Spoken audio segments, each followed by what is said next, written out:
प्यारे बच्चों, जैसा कि आप लोग क्लास 12 का यानी कि इंटर का जो फाइनल एग्जाम 2025 में देने जा रहे हो, इसके लिए हम लोग जो है ना हिंदी का क्वेश्चन लेकर आए हैं बच्चों। ठीक है, इस वीडियो में हम लोग जो है ना 160 प्लस ऑब्जेक्टिव क्वेश्चन को देखेंगे जो आपके फाइनल बोर्ड एग्जाम के लिए काफ़ी महत्वपूर्ण होगा और ये आपके एनसीईआरटी जो आपका बुक है उसका पूरा निचोड़ होगा बच्चों। तो इसको जरूर याद कर लेना, इसका पीडीएफ वगैरह भी मैं आपको आगे दे दूंगा।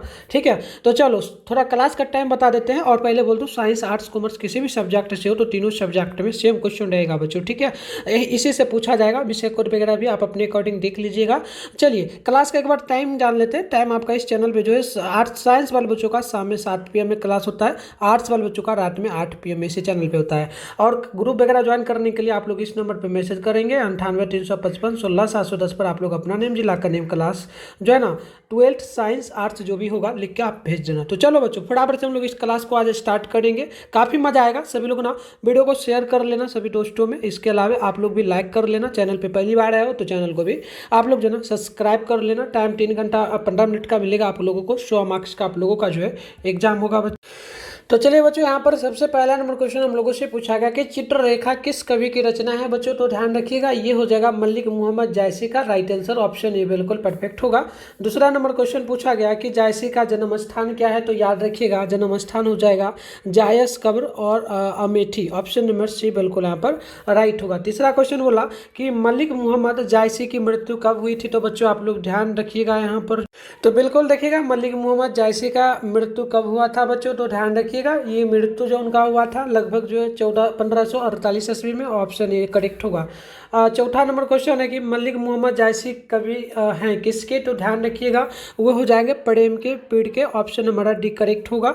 अगला क्वेश्चन 5 है, करबक के कवि कौन है बच्चों। तो ध्यान रखिएगा करबक के कवि हो जाएंगे बिल्कुल यहाँ पर मलिक मोहम्मद जायसी। ऑप्शन नंबर सी बिल्कुल जो है राइट हो जाएगा। अगला क्वेश्चन हम लोगों से छठा नंबर यहाँ पर देखिए पूछा जा रहा है बच्चों।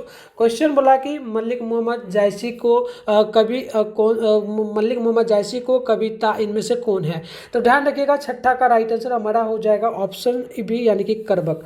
सातवां है कि जायसी का जन्म स्थान किस प्रदेश में हुआ था। तो ध्यान रखिएगा जन्म किस प्रदेश में हुआ था ना। तो छठवां का राइट आंसर हो जाएगा उत्तर प्रदेश में। ऑप्शन ए करेक्ट होगा। आठवां नंबर क्वेश्चन है जायसी किस तरह के कवि थे। तो याद रखिएगा वो सूफी कवि थे। ऑप्शन नंबर बी करेक्ट होगा। 9 नंबर है जायसी के पिता का क्या नाम था। तो ध्यान रखिएगा उनके पिता का जो नाम था वो था शेख जो है ना यमरेक। ऑप्शन नंबर बी बिल्कुल राइट हो जाएगा। चलिए आगे हम लोग बढ़ते। अगला क्वेश्चन देखेंगे 10 नंबर बोला गया कि जायसी हिंदी साहित्य के किस जो है ना काव्य धारा किससे जुड़े थे। तो आप ध्यान रखेंगे 10वां का राइट आंसर ऑप्शन बी हो जाएगा प्रेम मार्गी शाखा का। ऑप्शन बी करेक्ट होगा। क्वेश्चन नंबर 11 है कि निम्न में कौन कृति जायसी की नहीं है। तो आप ध्यान रखेंगे ये हो जाएगा भक्त माल। ऑप्शन नंबर डी करेक्ट होगा। 12 है इनमें से प्रेम के पीर के कवि कौन है। तो 12 का ऑप्शन नंबर हमारा यहाँ पर हो जाएगा ए यानी कि जायसी का। अगला क्वेश्चन 13 है कि करबक के रचयिता कौन है। तो 13 का राइट आंसर ऑप्शन नंबर हमारा सी हो जाएगा जायसी। राइट आंसर सी नंबर बिल्कुल परफेक्ट हो जाए। अगला क्वेश्चन आप लोग बच्चों यहाँ पर देखेंगे। तो अगला क्वेश्चन आप लोगों से जो पूछा गया है 14 नंबर की मलिक मोहम्मद जायसी की किस जो है ना जायसी किस परंपरा के कवि हैं। तो 14 का ध्यान रखिएगा ऑप्शन नंबर हमारा बिल्कुल यहाँ पर हो जाएगा सी यानी कि व्याख्या नायक काव्य जो ना काव्य परंपरा का। राइट आंसर सी होगा। 15 है कि जायसी ने अपनी आंख की उपमा किससे की है। तो ध्यान रखिएगा 15 का ऑप्शन नंबर हमारा यहाँ पर बिल्कुल हो जाएगा जो है ना दर्पण से यानी कि ऑप्शन नंबर डी करेक्ट होगा। अगला क्वेश्चन 16 है कि मलिक मोहम्मद जायसी किस शाखा के कवि है। तो 16 का ए हो जाएगा प्रेम मार्गी के। ऑप्शन ए बिल्कुल परफेक्ट हो जाएगा। अगला क्वेश्चन 17 नंबर हम लोगों से यहाँ पर जो है ना पूछा जा रहा है बच्चों। क्वेश्चन बोला कि कौन सी कृति जायसी की नहीं है। तो ध्यान रखिएगा 17 का राइट आंसर जो है ऑप्शन नंबर हमारा टी हो जाएगा मिडिगावती। ऑप्शन डी होगा। 18 है कि जो ना पदावत किसकी रचना है। तो 18 का राइट आंसर हमारा ऑप्शन नंबर जो है यहाँ पर सी हो जाएगा यानी कि जायसी की। ऑप्शन नंबर सी बिल्कुल परफेक्ट होगा। 19 है कि जागिए बजराज कुंवर कंबल कुसुम फूले या पंक्ति किस शीर्षक कविता से ली गई है। तो 19 का राइट आंसर हमारा ऑप्शन नंबर ए हो जाएगा सूरदास के पद। ऑप्शन ए करेक्ट होगा। अगला क्वेश्चन 20 है कि सूरदास का जन्म कहाँ हुआ था बच्चों। तो सूरदास का जन्म ध्यान रखिएगा सिही में हुआ था। ऑप्शन नंबर ए बिल्कुल ही सही हो। अगला क्वेश्चन देखिएगा बच्चों। तो आप लोगों से यहाँ पर जो है ना क्वेश्चन नंबर 21 बोला कि बताइए हिंदी साहित्य का सूर्य किसे कहा जाता है, तो ध्यान रखिएगा सूरदास को। राइट आंसर ऑप्शन ए होगा। 22 है कि सत्संग में किस जो है ना किन की अभिरुचि थी, तो याद रखिएगा ये हो जाएगा सूरदास का, ऑप्शन नंबर बी करेक्ट होगा। 23 है कृष्ण भक्ति शाखा के कवि कौन है, तो 23 का राइट आंसर सी हो जाएगा सूरदास, और राइट आंसर सी करेक्ट होगा। अगला है 24 की सूरदास किसकी रचना, सूरदास की रचना कौन सी इसमें से है, तो 24 का राइट आंसर ऑप्शन डी होगा, यानी कि सूरसागर, राइट आंसर डी बिल्कुल परफेक्ट होगा। अगला क्वेश्चन 25 नंबर बोला जा रहा है हम लोगों से, क्वेश्चन पूछा जा रहा है कि सूरदास किस भक्ति के कवि हैं, तो ध्यान रखिएगा 25 का ऑप्शन नंबर हमारा बी होगा कृष्ण भक्ति का। 26 है सूरदास किस भाषा के प्रसिद्ध कवि हैं, तो 26 का ऑप्शन नंबर हमारा सी हो जाएगा, यानी कि ब्रज भाषा का, राइट आंसर सी होगा। 27 है सूरदास किस धारा के कवि हैं, तो 27 का ऑप्शन नंबर हमारा सी बी हो जाएगा, यानी कि कृष्णाश्रयी का ऑप्शन नंबर बी होगा। 28 है सूरदास किस चीज की भूख, सूरदास को जो है ना किस चीज की भूख थी, तो ध्यान रखिएगा 27 का ऑप्शन नंबर हमारा जो है ना बिल्कुल यहाँ पर हो जाएगा, किसका हो जाएगा 28 है ना, 28 का देखिएगा, 28 का ऑप्शन नंबर हमारा बिल्कुल ए हो जाएगा, कृष्ण की जूठन की, ऑप्शन नंबर ए बिल्कुल यहाँ पर जो है ना राइट होगा। अगला क्वेश्चन देखिएगा 29 नंबर आप लोगों से पूछा जा रहा है, क्वेश्चन है कि सूरदास की अनुमानित जन्म तिथि क्या है, तो ध्यान रखिएगा 29 का ऑप्शन नंबर जो है बिल्कुल यहाँ पर जो है ना बच्चों हो जाएगा 1478, ऑप्शन नंबर बी करेक्ट होगा। क्वेश्चन नंबर 30 है कि मीरा ने अपना प्रियतम किससे माना है, तो याद रखिएगा कृष्ण को, ऑप्शन नंबर हमारा बी बिल्कुल करेक्ट होगा। 31 है कि साहित्य की राहली किसकी रचना है, तो ध्यान रखिएगा 31 का बी नंबर हो जाएगा सूरदास का, ऑप्शन बी होगा। 32 है कि राधा जो ना राधा सरस के सरस जो ना राधार सकेली किसकी रचना है, तो 32 का ऑप्शन नंबर हमारा बिल्कुल यहाँ पर जो है ध्यान रखिएगा ए हो जाएगा सूरदास का, ऑप्शन नंबर ए बिल्कुल जो है करेक्ट होगा। 33 नंबर की बात करेंगे, बोला गया सूरदास किस भाषा के कवि हैं, तो ध्यान रखिएगा ऑप्शन नंबर बिल्कुल यहाँ पर हो जाएगा हमारा, क्या हो जाएगा फटाफट से जवाब लगाएंगे, ब्रजभाषा का, राइट आंसर ऑप्शन नंबर हमारा सी बिल्कुल परफेक्ट होगा। 31 है कि सूरदास के संकलित पदों में से कौन सा रस है, तो बिल्कुल 34 का ऑप्शन नंबर हमारा बिल्कुल बी हो जाएगा, वात्सल्य रस का। अगला 35 है कि भगवान श्री कृष्ण किस कवि के पूज्य थे, तो 35 का ऑप्शन नंबर हमारा हो जाएगा यहाँ पर जो है डी नंबर, यानी कि सूरदास के। क्वेश्चन नंबर 36 है कि नाम लय भरे उदर एक प्रभु दासी दास कहाई, यह पंक्ति किस शीर्षक पाठ से ली गई है बच्चों, तो आप लोग 36 नंबर का देखेंगे, ऑप्शन नंबर बिल्कुल सी होगा सूरदास के पद। अगला क्वेश्चन 37 है कि हिंदी का संवन्यवादी कवि किसे माना जाता है, तो आप याद रखेंगे 37 का ऑप्शन ए हो जाएगा तुलसीदास को। 38 है तुलसीदास का सर्वश्रेष्ठ महाकाव्य कौन सा है, तो 38 का ऑप्शन नंबर हमारा सी हो जाएगा, यानी कि रामचरितमानस, राइट आंसर सी होगा। क्वेश्चन नंबर अगला देखेंगे तो 39 नंबर बोला जा रहा है बच्चों, क्वेश्चन पूछा गया तुलसीदास का अस्थायी निवास स्थान कहाँ है, तो याद रखिएगा 39 का ऑप्शन हमारा बी होगा काशी, ऑप्शन नंबर बी करेक्ट होगा। 40 है बरबई रामायण किनकी रचना है, तो 40 का ऑप्शन नंबर हमारा सी हो जाएगा तुलसीदास का, राइट आंसर सी बिल्कुल परफेक्ट हो जाएगा। तो चलिए 41 नंबर क्वेश्चन को आप लोग देखते चलेंगे बच्चों। बोला गया कि काशी में कितने वर्ष रहकर तुलसीदास जो है प्यार बच्चों विद्याध्ययन किए थे, तो बिल्कुल यहाँ पे ध्यान रखने वाली बात है आप लोगों को बच्चों, ये हो जाएगा हमारा लगभग 10 वर्ष, ऑप्शन नंबर 1 करेक्ट होगा। 42 है कि तुलसीदास ने अपने युग की किन 2 साहित्यिक भाषाओं अपनाया, तो बिल्कुल देखिएगा 42 का ऑप्शन हमारा सी हो जाएगा, ये हो जाएगा अवधी और ब्रज, ऑप्शन नंबर सी बिल्कुल यहाँ पर राइट होगा। 43 है तुलसीदास के दीक्षा गुरु थे कौन, तो बिल्कुल 43 का ऑप्शन हमारा सी बी हो जाएगा नरहरि रास, यानी ऑप्शन नंबर हमारा बी होगा। अगला क्वेश्चन देखेंगे आप लोग, तो बोला हम लोगों से गया है 44 नंबर कि तुलसीदास के पत्नी का क्या नाम था, तो 44 का ऑप्शन यहाँ पर अब बिल्कुल हो जाएगा हमारा बी नंबर, यानी रत्नावली, ऑप्शन बी होगा। 45 है तुलसीदास का जन्म किस प्रदेश में हुआ था, तो 45 का ऑप्शन सी होगा उत्तर प्रदेश में, ऑप्शन नंबर सी बिल्कुल परफेक्ट होगा। 46 है कि गीतावली किसकी रचना है, तो 46 का ऑप्शन हमारा डी नंबर हो जाएगा तुलसीदास का, ऑप्शन नंबर डी बिल्कुल परफेक्ट होगा। क्वेश्चन नंबर 47 यहाँ पर बोला कि गोस्वामी तुलसीदास हिंदी के कैसे महाकवि थे, तो ध्यान रखिएगा 47 का ऑप्शन हो जाएगा जातीय महाकवि, ऑप्शन ए बिल्कुल परफेक्ट हो जाएगा। अगला क्वेश्चन 48 नंबर हम लोगों से पूछा गया कि निम्न इनमें से कौन रचना तुलसीदास की है? तो 48 का ऑप्शन नंबर हमारा बिल्कुल यहाँ पर हो जाएगा डी, यानी कि जो ना दोहावली, ऑप्शन डी करेक्ट होगा।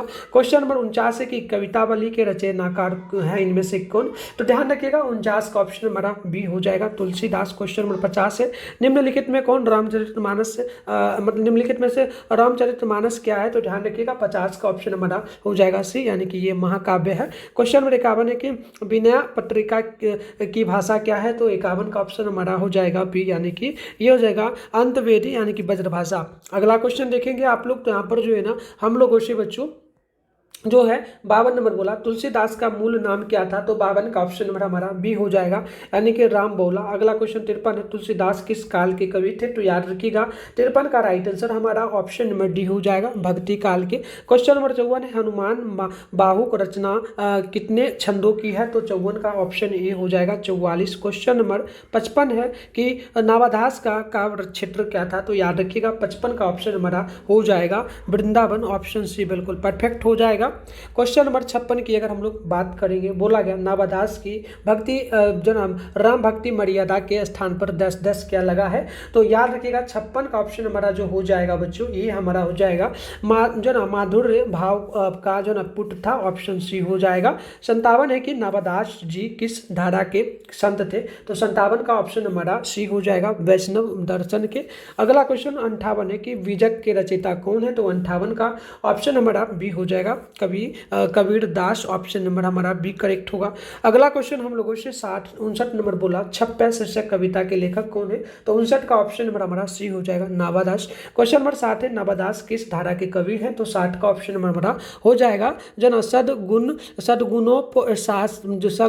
सदगुणोपासक राम भक्त धारा, ऑप्शन हमारा बी बिल्कुल परफेक्ट हो जाएगा। चलिए अगला क्वेश्चन 61 नंबर को देखिए, नवादास किसके रामकाल जो समकालीन थे? तो याद रखिएगा 61 का हमारा सी हो जाएगा तुलसीदास का, ऑप्शन सी होगा। क्वेश्चन नंबर 62 है नवादास का जन्म कब हुआ था? तो 62 का ऑप्शन नंबर हमारा हो जाएगा बी नंबर 1570 ईस्वी में, जो कि अनुमानित है। अगला क्वेश्चन हमारा बोला जा रहा है 63 नंबर की जयशंकर प्रसाद किस वाद के कवि थे? तो याद रखिएगा ऑप्शन नंबर हमारा जो है ना यहाँ पर हो जाएगा छायावाद का, ऑप्शन ये बिल्कुल परफेक्ट होगा।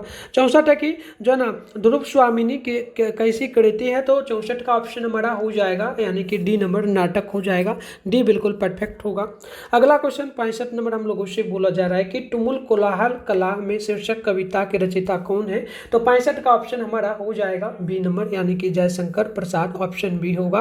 क्वेश्चन नंबर 66 है कि मेरा खोया हुआ खिलौना अब तक मेरे पास ना आया, यह पंक्ति किस शीर्षक कविता से ली गई है? तो 66 का हो जाएगा ए, यानी कि पुत्रवियोग से। अगला क्वेश्चन हमारा 67 है पुत्रवियोग से माँ का जीवन कैसा हो गया था? तो 67 का राइट आंसर हमारा हो जाएगा ए नंबर सूना सूना, ऑप्शन ए करेक्ट होगा। अगला क्वेश्चन हमारा यहाँ पर बोला जा रहा है 68 नंबर क्वेश्चन है कि माँ किसके भय से अपने लाल को गोद से नहीं उतार रही थी? तो 68 का ऑप्शन हमारा हो जाएगा बी, यानी कि शीत के दर से। क्वेश्चन नंबर 69 है कि पुत्र वियोग शीर्षक कविता किसकी रचना थी? तो 69 का ऑप्शन बी हो जाएगा सुभद्रा कुमारी चौहान का, राइट आंसर बी हो जाएगा।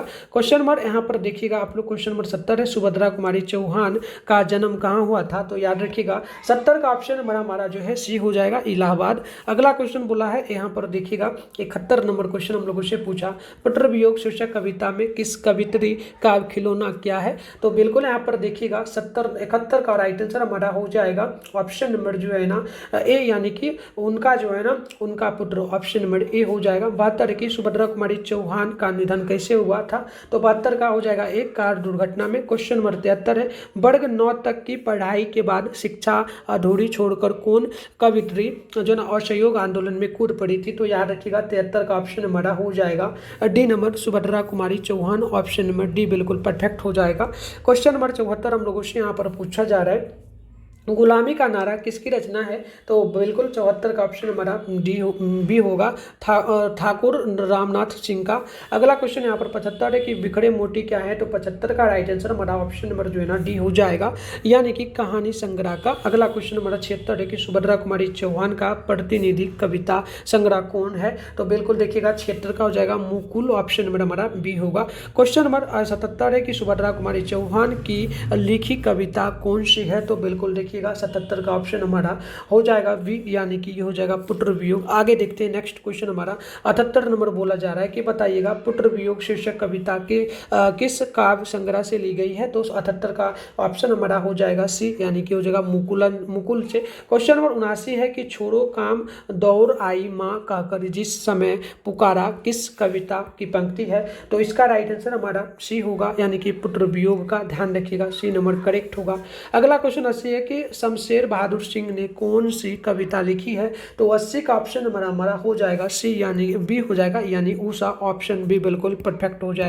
चलिए अगला क्वेश्चन हम लोगों से जो है यहाँ पर 81 नंबर बोला कि कवियों के कवि किसे कहा जाता है। तो ध्यान रखिएगा ये कहा जाता है शमशेर बहादुर सिंह को। ऑप्शन डी करेक्ट होगा। 82 है शमशेर बहादुर सिंह ने सोवियत रूस की यात्रा कब की। तो 82 का ऑप्शन हमारा हो जाएगा यहाँ पर बी, यानी कि 1978 में। 83 है कि शमशेर बहादुर सिंह की कौन सी रचना है। तो 83 का राइट आंसर हो जाएगा ऑप्शन नंबर सी, यानी कि उदयिता। अगला क्वेश्चन 84 है कि प्रकृति वर्णन से संबंधित कविता कौन है। तो 84 का ऑप्शन हमारा हो जाएगा सी, बी, यानी कि उषा। आगे बढ़ते हैं नेक्स्ट क्वेश्चन हमारा यहाँ पर 85 नंबर पूछा गया है। बताइएगा नील जड़ में या किसी की गौर झिलमिला दे जैसे हिल रही है, यह पंक्ति किस शीर्षक कविता से ली गई है। तो आप 85 का ध्यान रखेंगे, ऑप्शन नंबर बी होगा, यानी कि उषा से। क्वेश्चन नंबर 86 के शमशेर बहादुर सिंह की रचना निम्न में से कौन है। तो 86 का ऑप्शन हमारा हो जाएगा यहाँ पर बिल्कुल परफेक्ट आंसर डी, यानी कि टूटी हुई बिखरी हुई। अगला क्वेश्चन 87 है कि उषा शीर्षक कविता के कवि कौन है। तो 87 का ऑप्शन हमारा डी नंबर हो जाएगा शमशेर बहादुर सिंह। ऑप्शन डी बिल्कुल परफेक्ट होगा। क्वेश्चन नंबर 88 हम लोगों से बोला गया कि सुकून की तलाश किसकी रचना है। तो 88 का ऑप्शन हमारा हो जाएगा ए, यानी सी हो जाएगा, यानी कि इकबाल की। अगला क्वेश्चन हमारा 89 है कि मुक्ति बोध का पूरा नाम क्या है। तो इसका राइट आंसर हमारा ऑप्शन नंबर जो है ना बिल्कुल यहाँ पर सी होगा, यानी कि गजानन माधव मुक्ति बोध। ऑप्शन नंबर सी करेक्ट होगा। 90 है कि जो ना दानव दुरात्मा एक मानव की आत्मा एक। तो बताइए यह पंक्ति किस शीर्षक कविता से ली गई है। तो 90 का ऑप्शन हो जाएगा ए नंबर, यानी कि जन जन का एक चेहरा। ऑप्शन नंबर ए बिल्कुल यहाँ पर परफेक्ट हो जाएगा। 91 नंबर की अगर हम लोग बात करेंगे, बोला कि मुक्तिबोध ने MA किस विषय से किया था। तो ध्यान रखिएगा 91 का हो जाएगा ए नंबर, हिंदी से उन्होंने किया था। क्वेश्चन नंबर 92 है मुक्तिबोध का जन्म स्थल कहाँ है। तो याद रखिएगा ये हो जाएगा सयोपुर। ऑप्शन नंबर हमारा बी करेक्ट होगा। 93 है हिंदी साहित्य में गजानन माधव मुक्तिबोध का उदय कैसे कवि के रूप में हुआ। तो 93 का ऑप्शन हमारा हो जाएगा ए, यानी कि प्रयोगवादी। ऑप्शन नंबर ए होगा। अगला क्वेश्चन हम लोगों से 94 नंबर बोला जा रहा है कि बताइएगा काट का सपना किसके द्वारा लिखी गई है। तो 94 का ऑप्शन हमारा ए होगा, गजानन माधव मुक्तिबोध। ऑप्शन ए होगा। नेक्स्ट क्वेश्चन 95 है कि जनजन का चेहरा एक शीर्षक कविता की रचना किसकी है। तो याद रखिएगा 95 का हो जाएगा बी, यानी कि हो जाएगा गजानन माधव मुक्तिबोध। ऑप्शन बी होगा। 96 नंबर है कि गजानन माधव मुक्तिबोध का जन्म कहाँ हुआ था। तो 96 का राइट आंसर हमारा ऑप्शन नंबर जो है सी होगा, यानी कि छत्तीसगढ़ में। ऑप्शन सी बिल्कुल परफेक्ट होगा। अगला क्वेश्चन 97 नंबर हम लोगों से बोला जा रहा है बच्चों, मुक्तिबोध ने किस विश्वविद्यालय से MA किया। तो बिल्कुल ध्यान रखिएगा 97 का ऑप्शन हमारा बिल्कुल परफेक्ट आंसर हो जाएगा। यहाँ पर जो है ना ये हो जाएगा इलाहाबाद विश्वविद्यालय से। ऑप्शन हमारा बी बिल्कुल परफेक्ट होगा। क्वेश्चन नंबर 98 है मुक्तिबोध के कविता संग्रह का नाम क्या है। तो याद रखिएगा 98 का ऑप्शन हमारा बिल्कुल यहाँ पर बी होगा, चांद का मुंह टेढ़ा। ऑप्शन नंबर हमारा बी बिल्कुल राइट होगा। क्वेश्चन नंबर यहाँ पर देखेंगे आप लोग तो 99 है मुक्तिबोध किस सप्तक के कवि थे। तो 99 का राइट आंसर हमारा ये हो जाएगा तार सप्तक का। ऑप्शन ये बिल्कुल परफेक्ट हो जाएगा। अगला क्वेश्चन हम लोगों से यहाँ पर 100 नंबर बोला कि जनजन का चेहरा एक के कवि यानी रचनाकार कौन है। तो 100 का ऑप्शन नंबर हमारा हो जाएगा A, Gajanan Madhav Muktibodh. Option number A बिल्कुल यहाँ पर जो है ना परफेक्ट हो जाएगा। तो चलिए अगला क्वेश्चन 101 है कि कामायनी के एक पूर्ण विचार के रचयिता हैं। तो बिल्कुल ध्यान रखिएगा ये हो जाएगा मुक्तिबोध। ऑप्शन सी होगा। 102 है कि हरचरना किस कविता का पाठ है। तो याद रखिएगा 102 का ऑप्शन हमारा सी हो जाएगा, अधिनायक का। नेक्स्ट क्वेश्चन 103 है कि रघुवीर सहाय के पिता क्या थे। तो याद रखिएगा ऑप्शन इनका जो है ना सी होगा, यानी शिक्षक थे। क्वेश्चन नंबर 104 है रघुवीर सहाय को जो है ना उनकी किस कृति पर साहित्य अकादमी पुरस्कार मिला था।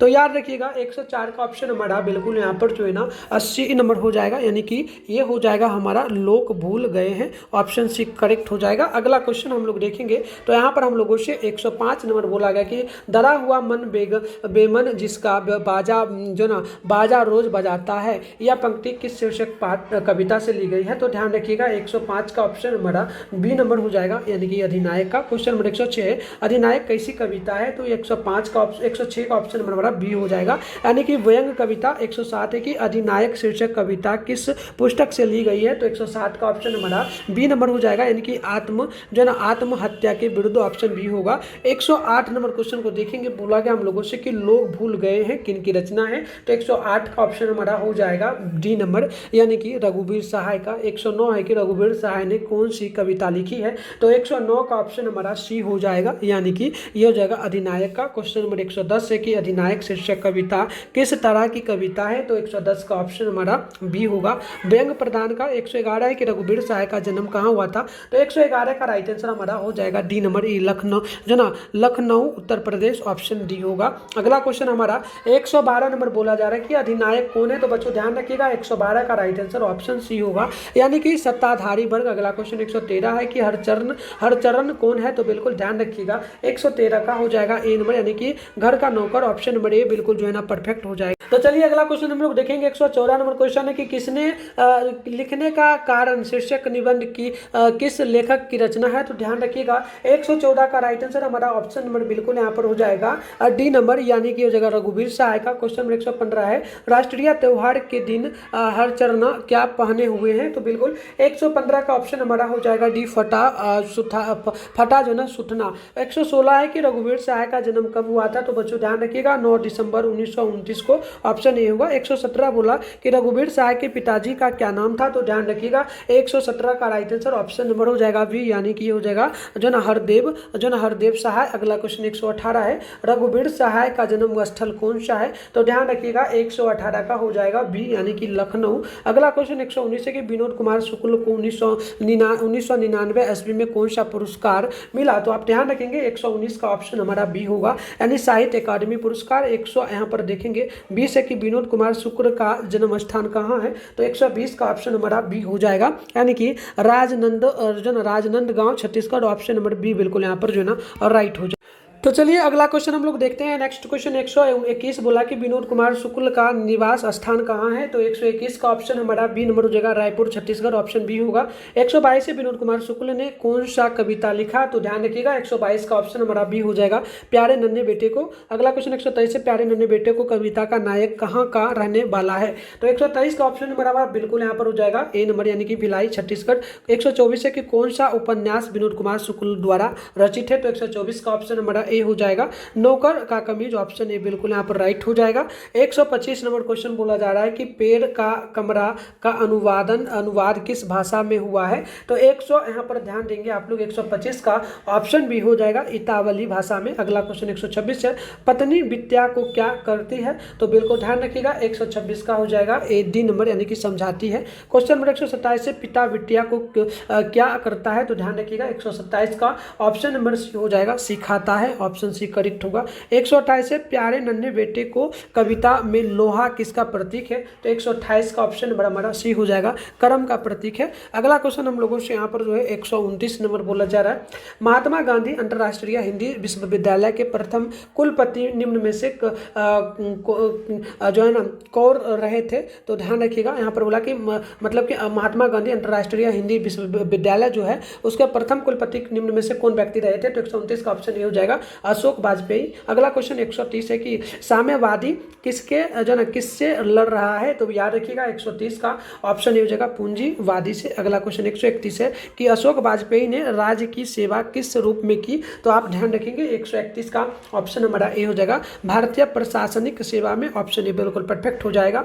132 है कि अशोक वाजपेयी के मूल निवास स्थान कहाँ है, तो 132 का ऑप्शन हो जाएगा सोगर Madhya Pradesh, option A correct होगा। 133 है किसकी विजय हुई सेना की नागरिकों की पंक्ति किस पाठ से ली गई है, तो 133 का ऑप्शन हमारा हो जाएगा यहाँ पर बिल्कुल ए नंबर हार जीत से। अगला क्वेश्चन 134 बोला कहीं नहीं कविता संग्रह किसके द्वारा रचित है? तो याद रखिएगा बच्चों 134 का ऑप्शन हमारा बी होगा, अशोक वाजपेयी द्वारा। अगला क्वेश्चन हम लोगों से 135 बोला, अशोक वाजपेयी के माँ का नाम क्या था? तो याद रखिएगा 135 का हो जाएगा सी नंबर, यानी कि निर्मला देवी। 136 है, अशोक वाजपेयी का जन्म कहाँ हुआ था? तो याद रखिएगा 136 का ऑप्शन हमारा हो जाएगा ये बी नंबर, यानी कि दुर्ग जो है ना छत्तीसगढ़। अगला क्वेश्चन 137 है, हारजीत शीर्षक कविता किस प्रकार की रचना है? तो 137 का ऑप्शन हमारा हो जाएगा बिल्कुल परफेक्ट आंसर जो है ना यहाँ पर ए, यानी कि हो जाएगा गद्य कविता। अगला क्वेश्चन हम लोगों से 138 नंबर पूछा गया, हार जीत कैसी कविता है? तो 138 का हो जाएगा ऑप्शन नंबर बी, यानी कि गद्य कविता। 139 से अशोक वाजपेयी जी ने कहाँ रहकर स्वतंत्र लेखन किया था? तो 139 का ऑप्शन बी होगा, दिल्ली। अगला क्वेश्चन 140 है कि इबारत से जुड़ी मात्राएं कविता संग्रह किसकी रचना है? तो 140 का ऑप्शन बी होगा, अशोक वाजपेयी। चलिए आगे बढ़ते हैं बच्चों। तो चलिए बच्चों अगले क्वेश्चन हम लोग 141 नंबर को देखते हैं। जो ना मक्सल वाला क्या कर रहा है? तो याद रखिएगा वो सड़क सींच रहा है, ऑप्शन ए हो जाएगा। 142 है, हारजीत कविता के रचयिता कौन है? तो 142 का ऑप्शन हमारा हो जाएगा ए नंबर, अशोक वाजपेयी। अगला क्वेश्चन 143 है, घास में दोना दुबका आकाश किसकी कृति है? तो 143 का ऑप्शन हमारा हो जाएगा डी नंबर, यानी कि हो जाएगा अशोक वाजपेयी, ऑप्शन डी हो जाएगा। अगला क्वेश्चन 144 है कि अशोक वाजपेयी किस काल के कवि हैं? तो 144 का ऑप्शन हमारा डी हो जाएगा, आधुनिक काल के, ऑप्शन डी बिल्कुल परफेक्ट हो जाएगा। 145 नंबर क्वेश्चन हम लोगों से बोला गया कि पंचायती राज में जैसे खो गए पंच परमेश्वर, यह पंक्ति किस शीर्षक कविता का है? तो 145 का ऑप्शन हमारा ए नंबर जगह गांव का घर। अगला क्वेश्चन 146 है, ज्ञानेंद्र पति का जन्म स्थल कहाँ है? तो याद रखिएगा 146 का ऑप्शन ए हो जाएगा गोड्डा झारखंड, ऑप्शन नंबर ए हो जाएगा। 147 है, ज्ञानेंद्र पति किस प्रशासनिक पद पर थे? तो 147 का ऑप्शन हमारा हो जाएगा सी नंबर, यानी कि हो जाएगा कारा अधीक्षक पर। ठीक है, अगला क्वेश्चन हम लोगों का 148 नंबर पूछा जा रहा है कि पंचायत राज में क्या खो गया है? तो पंच परमेश्वर, ऑप्शन नंबर हमारा सी नंबर बिल्कुल परफेक्ट होगा। 149 नंबर हम लोगों से बोला जा रहा है बच्चों की बताइएगा, ज्ञानेंद्र पति बिहार लोक सेवा आयोग द्वारा जो ना चयनित होकर किस पद पर जो है ना पद स्थापित हुए? तो आप ध्यान रखेंगे 149 का ऑप्शन नंबर हमारा बिल्कुल यहाँ पर जो है ना हो जाएगा क्या? तो ये हो जाएगा कारा अधीक्षक। ठीक है, अगला क्वेश्चन हमारा है 150 नंबर की बताइए, ज्ञानेंद्र पति ने कौन सी कविता लिखी है? तो बिल्कुल देखिएगा 150 का बी नंबर जगह गांव का घर। अगला क्वेश्चन यहाँ पर हम लोगों से 151 बोला कि संचयिता जो ना संचयामता किसकी कृति है? तो 151 का ऑप्शन हमारा ए नंबर जगह ज्ञानेंद्र पति। चलिए आगे बढ़ेंगे। 152 नंबर क्वेश्चन हम लोगों से पूछा जा रहा है, ज्ञानेंद्र पति को साहित्य अकादमी पुरस्कार किस कृति पर मिला? तो आप याद रखिएगा 152 का ऑप्शन हमारा जो है ना यहाँ पर हो जाएगा बी नंबर, यानी कि संचयात्मक का। अगला क्वेश्चन 153 है कि ज्ञानेंद्र पति का जन्म कहाँ हुआ था? तो याद रखिएगा 153 का ऑप्शन हमारा हो जाएगा सी नंबर, यानी कि झारखंड में। अगला क्वेश्चन 154 है कि कवि ने कहा क्या है? तो कवि ने क्या कहा? कवि ने क्या कहा? जो कवि ने कहा, ठीक है, कवि ने कहा क्या है? ये क्या है यार बच्चों? एक प्रकार का नाटक है, कहानी है, कविता है, निबंध है। तो बिल्कुल याद रखना 154 का ऑप्शन हमारा बिल्कुल यहाँ पर हो जाएगा ऑप्शन सी, यानी कि ये हो जाएगा कविता संग्रह। 155 है, आपने जो ना अपने लेखन में जो ना मोपासा ने कैसे जो ना समाज में चार चरित्र को जो ना बेपर्दा किया है? तो 155 का हो जाएगा ऑप्शन नंबर बी, यानी कि जो ना बुजुआ। चलिए आगे हम लोग बढ़ते। अगला क्वेश्चन 156 नंबर बोला गया कि किसका जो ना बटुआ जो ना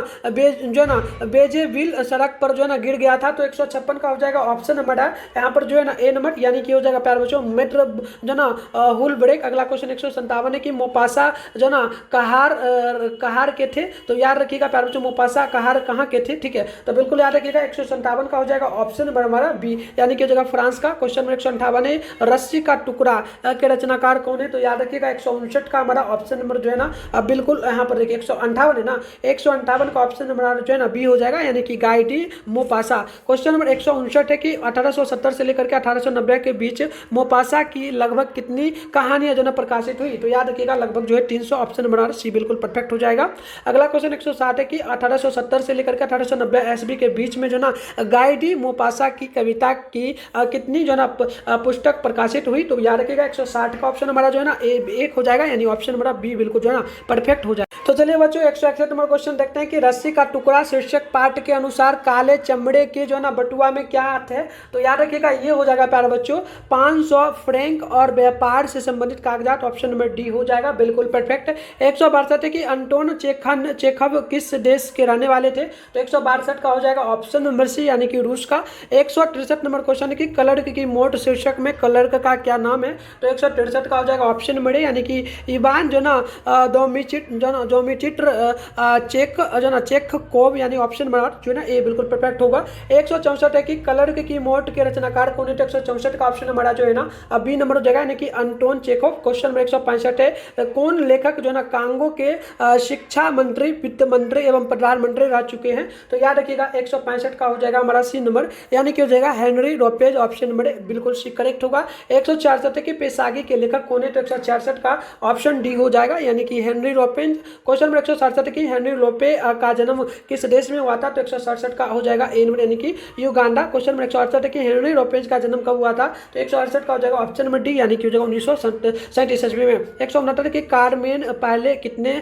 बच्चे को खो चुकी है, ठीक, तो याद रखिएगा 2 बच्चों का। तो इस प्रकार से प्यारे बच्चों 169 क्वेश्चन हम लोग इंपॉर्टेंट लेकर आए थे। इसका पीडीएफ वगैरह मैं आपको इस नंबर पर दे दूंगा, यहाँ पर देख लीजिए 98 355 16 710 पर आपको क्या करना, अपना नेम, जिला का नेम, क्लास 12 साइंस आर्ट्स जो भी सब्जेक्ट हो लिख के भेजना और बोलना है कि सर आप जो है ना 169 जो इंपॉर्टेंट ऑब्जेक्टिव क्वेश्चन करवाए थे क्लास 12 का वो आप हमको दे दीजिए, मैं बिल्कुल पीडीएफ दे दूंगा। और वायरल पेपर वगैरह अगर होता है बच्चों तो उसका आंसर भी आप गूगल से डाउनलोड कर सकते हो, अगर हो सकता है तो मिलेगा आपको। तो चलो कैसे डाउनलोड करना मैं फटाफट से एक बार सिखा देता हूँ, वीडियो खत्म हो जाए जाके देख लेना। तो प्यारे बच्चों इसके लिए सबसे पहले आपको अपने फोन में गूगल को ओपन करना है, सर्च बार के आइकन पे क्लिक कर लेना है और मिठुन स्टडी सेंटर जो है सर्च कर लेना। देखो मैं पहले से कर लिया, मिठुन स्टडी सेंटर सर्च कर लोगे, फिर ऊपर करोगे फर्स्ट में देखो यहाँ पर आपके सामने जो है मिठुन स्टडी सेंटर जो है ना मिठुन स्टडी सेंटर का ऑफिशियल वेबसाइट मिलेगा। इसके जैसे क्लिक मारोगे आपके सामने जो है इस प्रकार से इंटरफेस जो है ना ओपन हो जाएगा बच्चों। जैसे इस प्रकार से आपके सामने इंटरफेस ओपन होगा, अब आपको क्या करना है, आराम से स्क्रॉल डाउन करके नीचे बढ़ना है। इस प्रकार से है क्लास जो है ना 12 का सेशन मिलेगा, थोड़ा सा नीचे बढ़िएगा। देखो यहाँ पर साइड में बच्चों आपके सामने जो है यहाँ पर क्लास 12 का सेशन मिल गया।